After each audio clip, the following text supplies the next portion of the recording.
ஊர் திருவிழாக்களில் ஓலை பெட்டிக்குள்ளே வச்சு கொடுப்பாங்க. சுற்றி சுற்றி ஏணிப்படி மாதிரி அழகாக அடுக்கி வச்சுருப்பாங்க.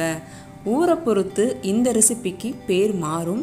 குறிப்பாக தென்காசி, சிவகாசி, சாத்தூர், கோவில்பட்டி, மதுரை எல்லா ஊர்களையுமே இந்த ஸ்வீட் ஃபேமஸ் தான். வெளியே நல்லா மொறு மொறுனும் உள்ள ஜூஸியாக கருப்பட்டி பாகு வழிய இந்த ரெசிபியை நம்மளும் ட்ரை பண்ணலாம். Welcome to AVD kitchen. இந்த ரெசிபிக்காக 2 கப் அளவு பச்சரிசி எடுத்திருக்கேன். இது ரேஷன் அரிசி தான். இது கூடவே அதே கப்பில் 1/4 கப் அளவு உளுந்து சேர்த்து நல்லா வாஷ் பண்ணிவிட்டு 1 hour ஊற விடுங்க. கரெக்டாக இருக்கும். நல்லா ஊறினதுக்கு அப்புறமா கிரைண்டரில் போட்டு ஃபைனாக அரைச்சி எடுத்துக்கலாம். மாவு இந்த அளவுக்கு கெட்டியாக இருக்கணும். இதை இப்போது 4 to 5 hours புளிக்க வச்சு எடுத்துக்கலாம். மாவு புளிச்சதுக்கப்புறமா இதுக்கான பாகு காய்ச்சிடலாம். நான் 200 கிராம் நார்மல் வெல்லமும் 300 கிராம் கருப்பட்டியும் எடுத்திருக்கேன். கிட்டத்தட்ட 1/2 கிலோ இருக்கும். நல்லா தட்டி போட்டு இது கூட வெல்லம் முழுகிற அளவுக்கு தண்ணி விட்டுக்கோங்க. நீங்கள் விருப்பப்பட்டால் முழுக்க கருப்பட்டி யூஸ் பண்ணலாம்.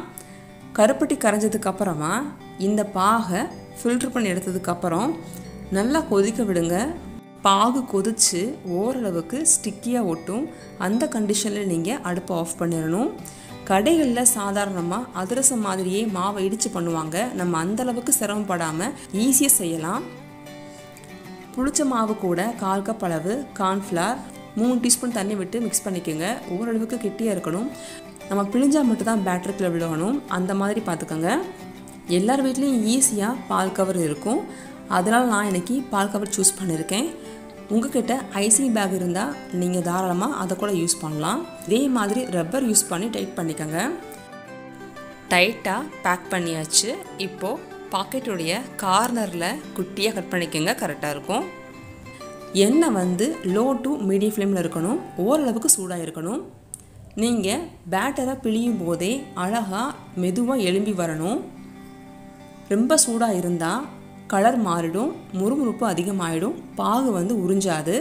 ஸோ ஓரளவுக்கு மீடியம் ஃப்ளேம் மெயின்டைன் பண்ணுங்கள். அழகாக எழும்பி வரும். 30லேருந்து ஒரு 40 செகண்ட் வெந்தால் போதும்.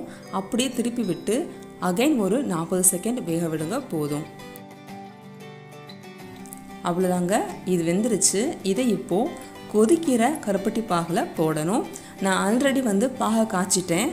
பக்கத்துலேயே வச்சு லோ ஃப்ளேமில் இப்போ கருப்பட்டி பாகு கொதி வரணும். அந்த சமயத்தில் ஃப்ரை பண்ண இந்த ஜீரணியை உள்ளே போட்டு 1 நிமிஷம் ஊற விட்டால் போதும். அருமையான ஜீரணி ரெடி ஆயிடுச்சு. முழுக்க கருப்பட்டி யூஸ் பண்ணிங்கன்னா பார்க்குறதுக்கு அப்படியே கருப்பட்டி கலரில் ரொம்ப அழகாக இருக்கும். நான் அடுத்தடுத்து போடுற எல்லா ஜீரணியும் ஹோல் கொஞ்சம் குட்டியாக போட்டுக்கிட்டேன். ஃப்ரை பண்ணுறதுக்கும் டிப் பண்ணி எடுக்கிறதுக்கும் ஈஸியாக இருக்கும் அப்படின்றதுக்காக. நீங்களும் இதே மாதிரி ட்ரை பண்ணுங்கள். முடிஞ்சால் கருப்பட்டி பாகை கொஞ்சம் ஆழமான பாத்திரத்தில் எடுங்க. முழுக்க மூழ்கும் போது ரொம்ப ஜூஸியாக இருக்கும். இந்த ரெசிபி யாருக்கெல்லாம் பிடிக்குன்னு மறக்காமல் கமெண்ட் பண்ணுங்கள். எங்கள் ஊரில் இதுக்கு பேர் ஜீரணி. உங்கள் ஊரில் இந்த ஸ்வீட்டுக்கு பேர் என்னென்னு மறக்காமல் கமெண்ட் பண்ணுங்கள். நாங்களும் தெரிஞ்சுக்கிறோம். இந்த மாதிரியான ஸ்பெஷல் ரெசிபிஸ் தெரிஞ்சுக்கணுன்னா மறக்காமல் சேனலை சப்ஸ்கிரைப் பண்ணி சப்போர்ட் பண்ணுங்கள். தேங்க்யூ ஃபார் வாட்சிங்.